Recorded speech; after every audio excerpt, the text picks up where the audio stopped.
Welcome to EPG Pathshala. My name is Dr. M.N. Rajesh and I teach at the Department of History, University of Hyderabad. The title of the module is Women and Movements in Northeast India and it's part of the paper Women and History. The author of this paper is Dr. J. Limainla Awo, an independent research scholar from Nagaland. So the main aim of this paper is to familiarize students with the movements in Northeast India, particularly in the colonial and more importantly the post-colonial period, where we have a series of disturbances in Northeast India. And the contention of the paper is that one has to understand this region firstly before trying to understand these movements, and therefore it tries to give a holistic picture of the movements in relation to the troubled history and also the geography and the other important contexts that have led to the rise of these movements. So before we go on to study these movements, we shall have a small idea of Northeast India. Today, Northeast India is no longer known only as a land of seven sisters. It has increased to 8 with the addition of Sikkim, which has received full statehood and is also part of Northeast India. So the seven sisters of Northeast India originally were Assam, Meghalaya, Manipur, Nagaland, Tripura, Mizoram, and now we have also Arunachal Pradesh, and now we have Sikkim. So these regions are part of the easternmost frontier of India and are sometimes studied as part of Southeast Asian history, particularly when one studies the history of Burma or what we call Myanmar. Similarly, when one studies Inner Asian history, particularly the history of Tibet, one also studies the history of Arunachal Pradesh because of its linkages with the Tibetan culture area. And it's more pertinent to say here that the 6th Dalai Lama, Sangyeng Gyatso, was born in Arunachal Pradesh, the present Dalai Lama being the 14th Dalai Lama. So Arunachal Pradesh has a connection with Inner Asia, particularly the Tibetan culture area. And we also have some parts of Arunachal Pradesh in the easternmost extremities having connections with the People's Republic of China, particularly the region of Yunnan. We have three communities, that is the Mompa, Loba and the Lisu, which are found also in India and China, where they are known as the Moinba, the Loba and the Lisu. This is just a small example to illustrate the artificiality of borders which came up after the colonial period, which divided many ethnic communities and put them into different countries because of the presence of British colonialism and also because of other larger interests like state building exercise by China and also the collapse of the Tibetan state and also the dissolution of many different polities. These are actually the subject of a work which was recently authored known as an anarchist history of upland Southeast Asia by James Scott, in which he gives an interesting concept known as Zomia, which we shall talk about later to understand this region in its proper perspective. Firstly, after talking about the seven states, that is the seven sisters and the addition of Sikkim to Northeast India, we see that they are all lying east of Bengal with the exception of Sikkim, which is in the north, and they are separated from Bengal by a small piece of land which is known as the Chicken's Neck. Generally, people understand Northeast India as a homogeneous whole, which is very untrue. Northeast India has many different ecosystems and many different geographical locales and therefore many different production patterns like hunting gathering, which is now on the decline, large scale agriculture in the Brahmaputra valley and also in the Imphal valley. Then we also have Sweden agriculture, which is largely known as Jum agriculture. We also have terraced agriculture practiced by some groups of the Angami tribes in Nagaland. Then we also have other societies which practice horticulture. Then we also have large element of fishing. So these are different forms of production which are there in the northeast, and therefore there are many different tribal communities. We therefore come to the weight of history. Most of Northeast India came under colonial British control after the formation of the Bengal Presidency. The regions lying to the east were incorporated as part of British India, and beyond this, after Burma, lay the regions of China in the northeast, and then we have Thailand, which was the only independent country in this part of the world. We had only three independent countries in Asia: Japan, Thailand and Iran. And most of Thailand was actually divided to make way for a new country, Lao, which later became known as Laos, as it is pronounced in French. So Burma shared a border and was also under the British control. So the region between India and Burma was largely forested and was frequently referred to as no man's land. So this no man's land was actually populated by many different groups who are referred to as tribes. So the British referred to certain groups of people as tribes. The question arises as to why are there no tribes in Europe, which was one important question put up by G.N. Devi or Ganesh Narayan Devi, a famous anthropologist who started the People's Language Survey of India. He says that the British actually, as like other colonialists, used the term tribe, which was not used in Europe, to show a group of people with a lower level of development which they had assumed to be. So therefore we have tribes in Asia, Africa, North America, South America and Australia, but not in Europe. And therefore many of the groups of people in Northeast were therefore labeled as tribes by the British. And secondly, since they were also outside the system of state control by the polities like the Ahom polity, which was centered in the Brahmaputra valley based on fertile river agriculture of the Brahmaputra river and its annual alluvial flows, or the Meitei polity centered in the Imphal valley, out of which whose control extended only over the Imphal valley directly but nominally over the hill regions. So these regions of the hills became a bone of contention, and it is this tension between the state societies and the quote unquote non-state societies which became an important factor in the British administration. While the earlier polities like the King of Tripura or the King of Burma or the Chakma kings of what is known as modern day Chittagong hill tracts actually maintained loose suzerainty over many of the hill peoples like the Riangs, etc., the British state tried to bring them all under one apparatus and therefore started a different mission of raiding these regions. In addition to the British, we also have the presence of American missionaries, particularly the American Baptist missionaries who entered Nagaland, and also other missionaries who entered what is known as the Lushai Hills, which is today now known as Mizoram. So therefore, the impact of colonialism, missionary activity, the state making process and integration with the Indian Union were all complex, and therefore this weight of history cannot be ignored. Now we go to Assam, which is one of the largest states in northeast India. Assam is a very large state and has very different forms of production. Most of Assam is engaged in agriculture based on the flows of the Brahmaputra river, which is a lifeline of Assam. So we also have large areas which are actually pastoral regions, and the names of certain regions give us a hint. For example, the name Gwalpara comes from the term Gwala, or a pastoral community. So in this region of Assam, which was integrated into the Indian Union after the fall of the Ahom dynasty, the problem starts mainly in the period following the collapse of the Bengal. That is in 1907. With the partition of Bengal, we have an influx of people into Assam following the Hindu-Muslim clashes. This was also the period which saw the rise of communalism. Now the question arises to why should people largely perceive Assam as an important destination.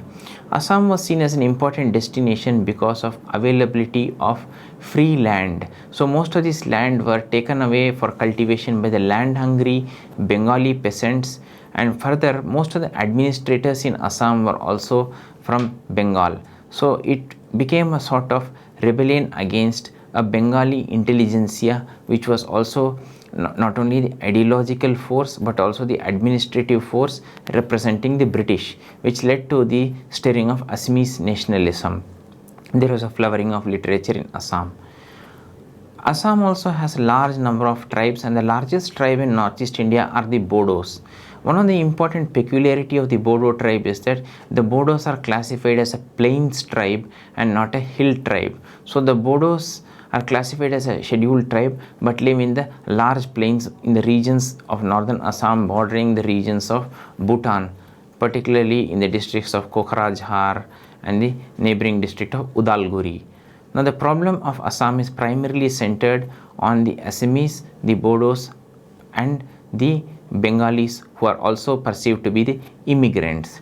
The story of immigration acquires rapid pace, though it starts earlier after 1947 with a large refugee crisis from East Pakistan when India was partitioned into India and Pakistan, that is after the exit of the British. So the focus of attention was on the west, particularly West Pakistan with the Punjab border, which also had a large refugee crisis that stretched the Indian state and also the Pakistani state.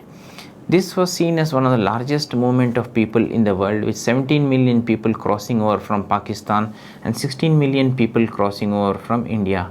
Most of the people coming to India from Pakistan were predominantly Hindu and Sikh refugees from Pakistan, that is from West Pakistan, and from Bangladesh, which was after 1971. We not only have Hindu refugees who had come from East Pakistan, but also Hindu and Muslim refugees. So to complicate the problem of language, Assamese versus Bengalis, we also have a religious element. So this led to large scale protests. But what was the initial spur of this protest is one question. The initial spur of the protest was the large rise in number of Bangladeshi refugees, particularly after 1971. So while many of them actually entered, because Assam, except for Guwahati and one or two important urban centers like Jorhat and Sibasagar, there were no large scale urban centers. Most of them entered the rural areas and took away unclaimed land and started cultivating it, and also started cultivating land on temporary areas known as the chahars or the sandbars. These sandbars stretch for hundreds of meters in the Brahmaputra, and they are very fertile and are formed during every season, and they dissolve after the season when the Brahmaputra is in spate. But for this whole season they guarantee two important crops and also vegetable crops.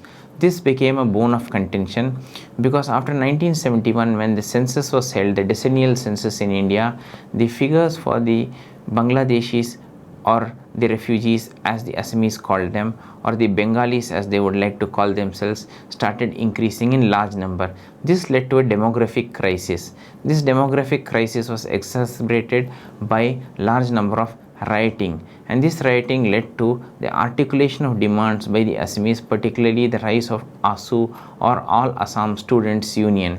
The All Assam Students Union was a movement led by students from all sections of the Assamese society and centered in Guwahati and throughout Assam, and successfully campaigned for large reforms which were granted only after breakdown of law and order and administration in Assam, which the central government had declared as a disturbed area for 5 years.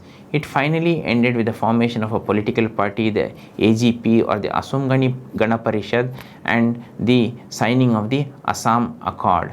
The Assam Accord was signed between the AASU and the central government, and it paved way for the return of normalcy in Assam.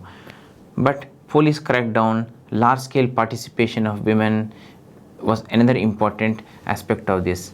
In this particular aspect, women for the first time participated after the freedom movement in such a large scale in any public space outside their homes in the Assam movement.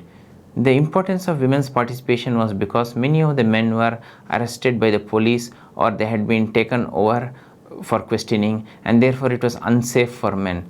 So women also used many different cultural forms like songs, dances, and spread of literature to mobilize and also start ideological movement to enlighten the people.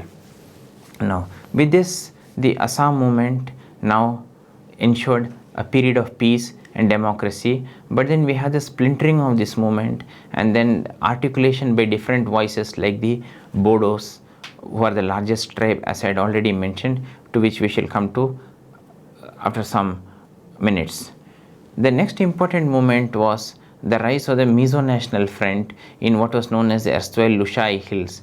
Before the 1971 Reorganization of State Act, Assam was the largest state, and many of the states of Northeast which we find today on the map were only part of Assam as districts. So the Lushai Hills was one particular such district, and the immediate cause for rioting or disturbed conditions in Lushai Hills was because of the bamboo famine. The Mizo region, or the Lushais as they were known to the British, but now prefer to call themselves the Mizo, are a group of people centered in the Mizo hills, and bamboo is one of the most important part of their everyday life. What happens with the bamboo is that during the flowering of the bamboo, which takes place during the 30 or 40 years cycle, we have a large scale increase in population of rats. So the death of the bamboo after the flowering, the increase in population of rats led to famine like conditions, and these famine like conditions led to a serious crisis of food and then breakdown of the village communities, which therefore resulted in a battle for survival. This battle for survival led to the formation of a, in 1996, the Mizo National Famine Front was rechristened as the Mizo National Front, and it started an agitation. This agitation was primarily for the immediate relief from the rat population and destruction of crops, the or what was known as mautam or the bamboo flowering, and the immediate voices to the central government and the state government went unheeded. Laldenga was the leader of the Mizo National Front, and his voice and appeal from the government did not meet with much response. Later what happened is that there was a starting insurgency, and it led to bush war. It met with reprisal, and this 2-decade long agitation, which started in 1966, went on with the Indian Army and also the state police of Assam agitating. Finally, under the impetus of Rajiv Gandhi, who was the then Prime Minister of India in 1987, and also talks facilitated by the church and also by many other non-governmental organizations and interested parties, talks were held which finally resulted in the giving up of guerrilla activities, and police action was stopped. During this particular period, some of the important aspects which led to women becoming part of the Mizo movement were the large-scale arrests of men and also their incarceration. So many of the families were left with single home families, in which women who already were unencumbered by patriarchy, unlike in other regions like Assam, they were already part of the public life, had to actually not only look after the family and be the mother, but also be the father. And it is also noteworthy to mention today that Mizoram is one of the only states in India which is having 100% literacy. So we have therefore a large number of literate women. Many of them were schooled during the insurgency period in Mizoram on a large diet of literature. This particular flowering of literature also started and was very interestingly spread through large and remote parts of the Mizo region, and also in the neighboring Chin hills of Burma, where the Mizo people had there, particularly the Chin group of people with whom they shared bonds of mutually intelligible language, was simply because of the adoption of Roman script and the rise of a print culture. So the guerrilla activities were now not only done by men, but also women took large part in this, and women also started entering the public sphere. So with the entry of women in the public sphere, they now staffed many of the offices, the post offices, All India Radio, many other offices, and also started managing property and looking after the family. Establishment of peace in 1987 after the Mizo Accord between Laldenga and Rajiv Gandhi, the then Prime Minister of India. Thus the Mizo movement, which was mainly focused on battling the famine and led to a police action and broke out into full-scale insurgency, led to the presence of women in large scale, and this presence of women and their entry into public sphere changed the whole fabric of the Mizo society, and also their schooling in militancy and the formation of the Mizo National Front. The story ended with the Mizo National Accord, and today Mizoram is one of the most peaceful places in Northeast India with the highest rate of literacy in India. We now move on to the next state, Nagaland. Nagaland is a state which lies to the north of Mizoram and borders the Naga Hills in Burma, and the story of Nagaland is a bit complicated than Mizoram, as the Nagas aspired for autonomy in 1944. After independence in 1947, the Naga issue was unresolved and was more political in nature, unlike the Mizo issue, which was immediate outpouring was because of the famine. The Naga issue lapsed into armed revolt, which also met with swift action, and this action and guerrilla warfare continued for many years, and a breakthrough was achieved in the 1975 Shillong Accord, which created the state of Nagaland from the Naga Hills, which was part of Assam. So the new state of Nagaland was established with its capital at Kohima. Another important city of Nagaland is Dimapur. A new university was also established. The most important aspect of the 1975 Shillong Accord is the autonomy given to Nagas in terms of customary laws. So whenever there is any conflict between the laws of the Indian constitution and the customary law shall prevail. However, while many groups which were led by Fizo, who had started the movement, and some of the groups which broke away took part in the peace issue, some of them did not fully adhere to the peace, and the NSCN, or the Nationalist Socialist Council of Nagaland, did not fully adhere to the peace accord and still continue to maintain a state of conflict. Though there have been some talks, and then this NSCN has now entered into ceasefire. But how did this ceasefire happen? There are fights going on and clashes going on and large scale skirmishes going on between the security forces and the NSCN, which led to a large number of killings. It was at this particular moment that a new organization known as the Naga Mothers Movement stepped in to restore a ceasefire.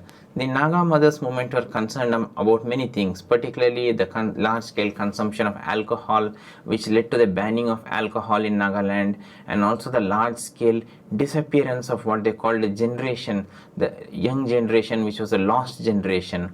So to stop militancy, therefore, they pleaded for a ceasefire. So the Naga Mothers Movement exerted pressure on the church, and including the church and the elders, they started this movement for peace, and which has now led to a ceasefire.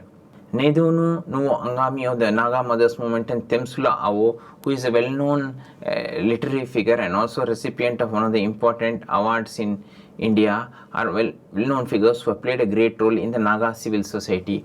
It is because of the efforts of these important personalities that we have the rise of many important interventions, particularly of women in the Naga movement. So today when we talk about the Naga movement, the talks are not only between the Indian government and the state government of Nagaland and the NSCN, but also the Naga Mothers Association, which is an important stakeholder in this whole process. This emergence of the Naga Mothers Association as an important stakeholder has also led to their voicing of certain concerns, particularly in theology, because Nagaland is a Christian majority state, and also in other aspects of life, particularly the banning of alcohol and many other aspects, and also the promotion of education, which has also led to the establishment of the Nagaland University, which was part of the Shillong Accord. We go to Meghalaya, with Shillong, which was the capital of Assam, and after the redrawing of the political map in 1971, the establishment of the state of Meghalaya, Shillong became the capital. The two important ethnic groups here are the Khasis and the Jaintias, and along with the Garos. The Khasis are a materially local tribe, and they have protested in large numbers against the unsound projects that are ecologically harmful.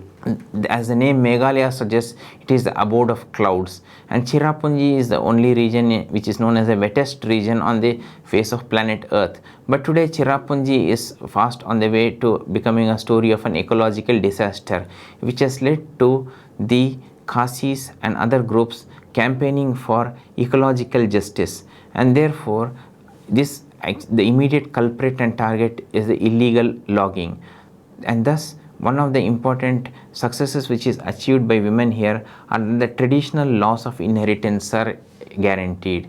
The traditional laws of inheritance are guaranteed for the Khasis makes much meaning, because they are not only matrilocal, that is, the residence is not only local, but it is also matrilineal, though the residence now is also becoming patrilocal in terms of monogamous families, but the society is matrilineal, that is, lineage is through the women. We now next go on to another important state, Manipur.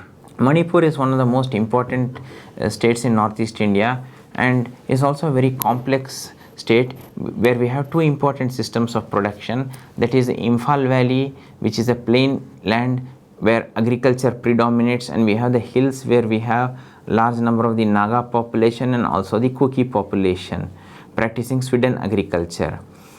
The focus is primarily on the Meiteis or the Manipuri speaking people who populate the Imphal Valley, and the continuing militancy was also because of the problems of integration with the Indian Union as after the transfer of power, and the princely state of Manipur became part of India. Though there were only some stirrings, the main problem came after 1974 with the rise of militancy. So now the reaction from the women were in a very creative way known as the formation of the association known as the Meira Paibis.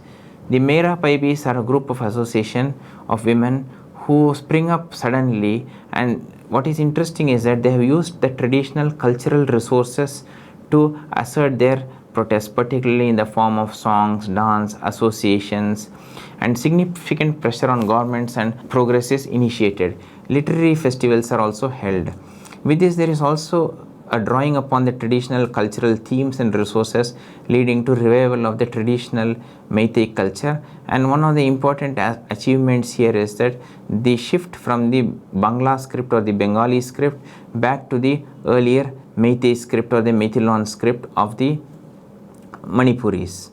And finally, we also find one important personality, Irom Chanu Sharmila, who was till recently on hunger strike and was being force-fed for holding a fast for the repealing of the Armed Forces Special Act in Northeast India, and has been given recognition as one of the persons who has been on fast for a very long period. Now, it would not be out of place if we talk of the return to the disturbed conditions and why they are part of the hill regions. As we were talking about the region of Zomia, when we look at the map of Asia, we find that there are two classifications of Asia, that is mainland Asia and maritime Asia. Maritime Asia includes the regions of the island states of Philippines, Indonesia, Malaysia and Singapore, whereas mainland Southeast Asia includes Burma, Laos, Thailand and Vietnam plus Cambodia. Now there is a new intervention known as Highland Southeast Asia. So we have mainland, highland and maritime. Highland Southeast Asia is the region of mainland Southeast Asia which excludes the state societies. Most of the people living in the Highland Southeast Asia are quote unquote tribal people, or people who have fled the state making process, to use the words of James Scott, author of the book The Art of Not Being Governed. Scott has called this particular region as a region of refuge from the state making process, in which he says that there was no permanent state, there are only loose associations. And this region, he says, extends from Northeast India to Vietnam. However, the coining of this term was originally done by William Van Schendel. It is here that we have different levels of patriarchy operating, because women, unlike in state societies, could not be fully subjugated. This explains for the independence of women. However, after the formation of nation states and after World War II and they are coming to fruition, the concept of Zomia has ended, but it is one of the residues of this process continue.